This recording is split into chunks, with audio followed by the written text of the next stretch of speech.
Hello everyone. I am currently on the train going to Brisbane.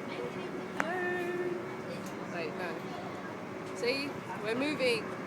And I have found a friend who knows who I am. Say hello to your job. And I'm so happy that someone knows who I am. I'm going to meet my beautiful Sebastian.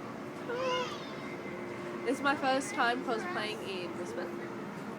So let's hope I don't get bashed or something. But my glasses arrived because they didn't send them in the first one. It sucked, and I really don't know what I've done for my weekend. And people are looking at me really weirdly because it looks like I'm talking to myself, but I'm just making a video, so saying. My eyes look big. That's good. I need to get contacts and do my teeth. Okay, ta-ta!